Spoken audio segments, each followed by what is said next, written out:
한번 나도 애기 진짜 대보고 싶은데, 나 공감하는 대화 하고 싶은데, 그럼 도대체 어떻게 해야 돼요? 공감이 필요하다고 해요. 내가 이야기를 했을 때 누군가가 잘 들어주고 공감해주면 어때요? 마음이 차분하게 가라앉으면서 문제가 뭐 달라진 건 없지만 뭔가 한 끝 정리된 느낌 받은 적이 있을 거예요. 나도 공감의 대화를 해줄 수 있을까요?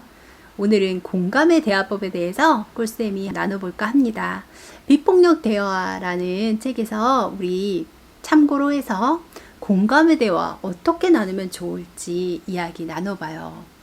공감의 대화라는 거는 평생 살면서 필요한 건데 우리 지금부터 연습해서 깊이 있는 대화 나눠볼 수 있을 것 같아요. 자, 주변에 인기 있는 친구들 많죠. 반에서 굉장히 인기 있는 친구들의 첫 번째 비결이 공감할 수 있는 친구들이에요. 공감의 대화를 나누는 친구들이 인기 폭발입니다.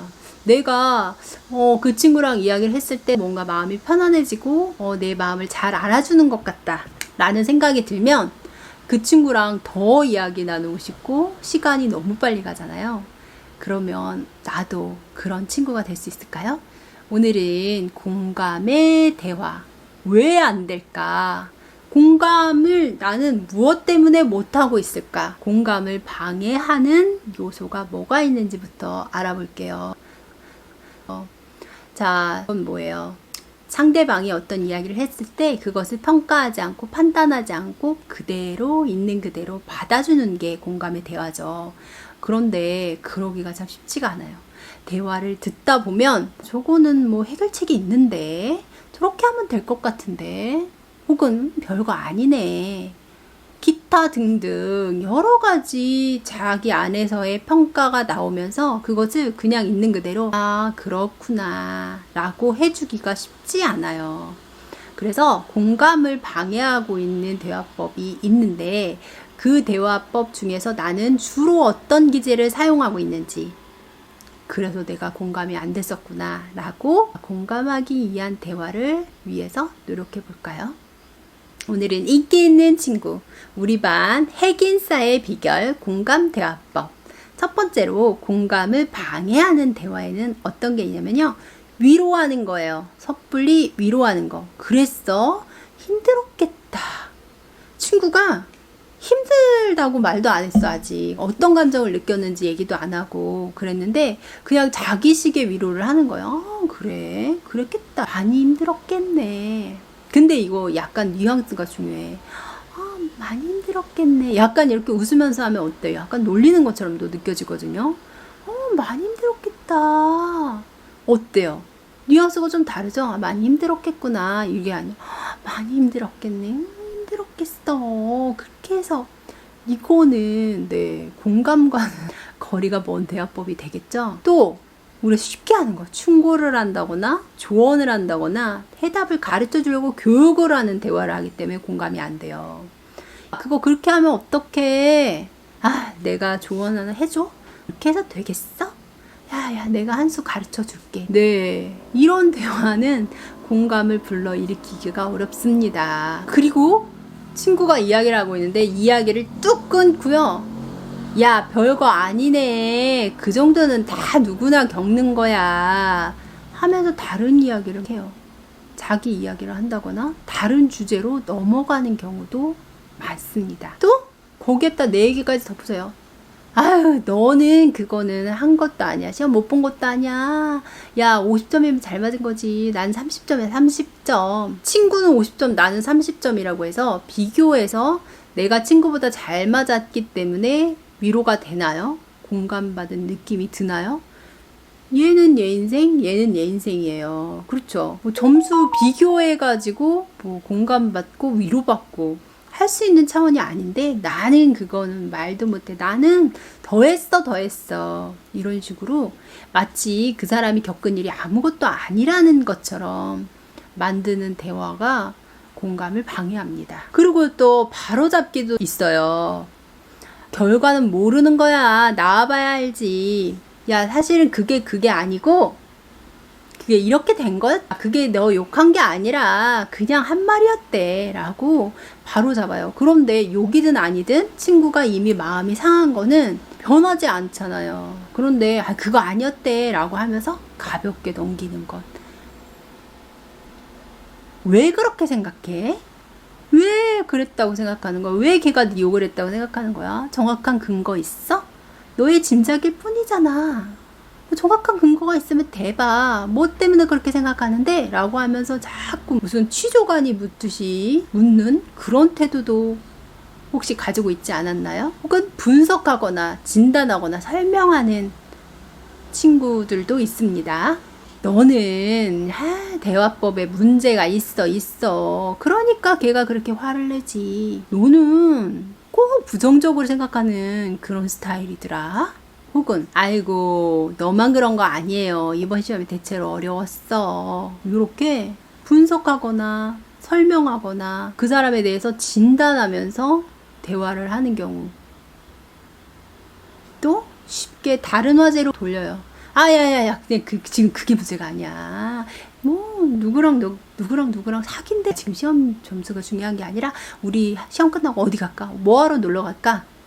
네, 나는 지금 시험 망쳐서 뭐 친구한테 욕을 들어서 기분이 나쁜데 다른 쪽으로 화제를 그냥 돌려버리고 내 감정이 무시되는 것 같은 그런 느낌을 받게 되겠죠. 또 그리고 평가하거나 빈정대거나 아이고 네가 매사에 그렇지 또 그럴 줄 알았어. 너는 맨날 시험 잘 보고서도 맨날 그러더라.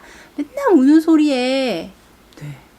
이렇게 하는 대화 안 하고 있다고 생각하지만 우리가 암암리에 하고 있는 대화예요. 그 정도 가지고 시험 못 봤다고 그래. 그게 시험 망친 거야? 하면서 친구가 한 이야기를 애써 부인합니다. 네, 이런 많은 대화법들을 우리가 가지고 있기 때문에 네, 핵인싸가 못 되는 거예요. 그러면 핵인싸가 중요하냐라고 생각하겠지만 왜 친구 관계에서 인기 있는 거 우리 좋잖아요. 한번 나도 핵인싸 돼보고 싶은데 나 공감하는 대화 하고 싶은데 그럼 도대체 어떻게 해야 돼요? 나 여기 문제가 되는 대화법 많이 갖고 있는 것 같은데 어떻게 해야 돼요 꿀쌤이라고 묻는다면요. 공감으로 들어주는 것은 두 가지 방법으로 이루어집니다. 상대방의 말을 그대로 들어주는 경청. 거울 경청이라고 해요. 상대방의 말을 들어주고 그랬구나.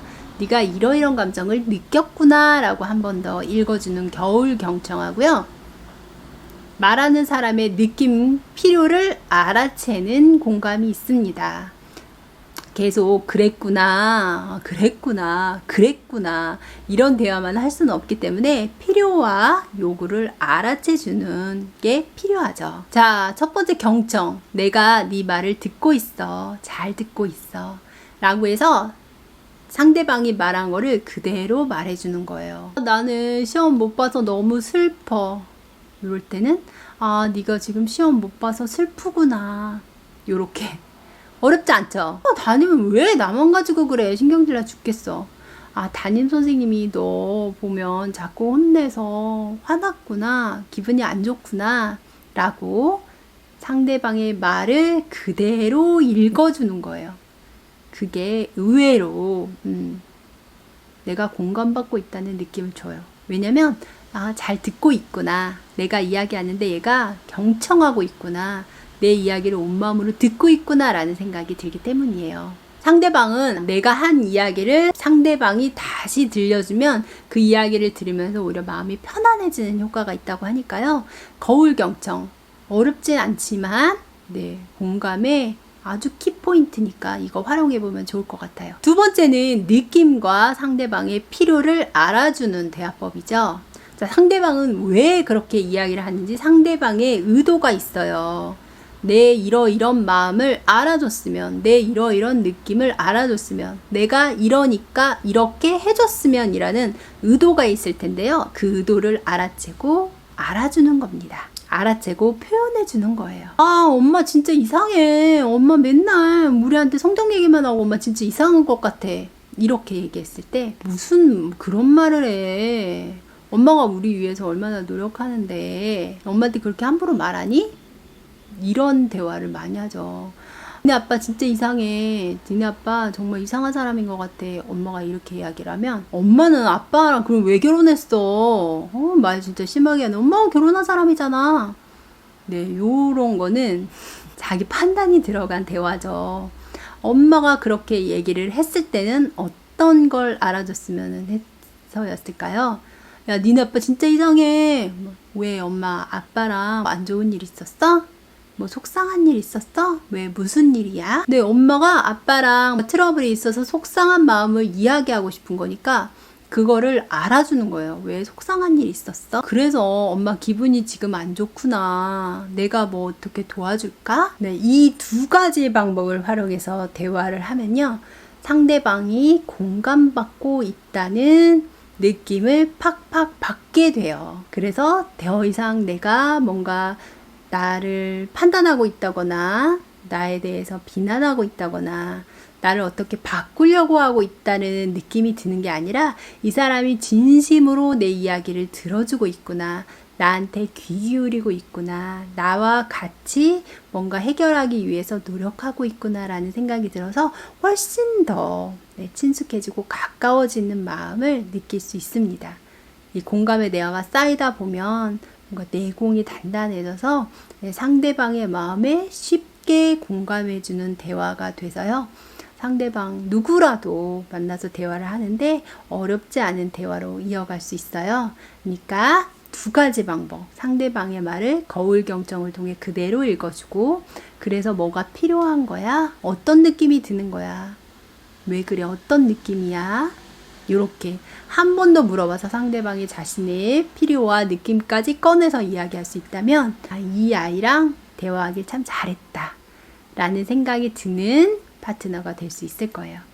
오늘은 공감의 대화를 방해하는 내 말의 패턴과 그리고 공감의 대화를 하기 위한 두 가지 필수 방법에 대해서 알아봤어요. 친구하고 또 부모님하고 선생님하고 대화할 때 이 방법을 한번 활용해 보세요.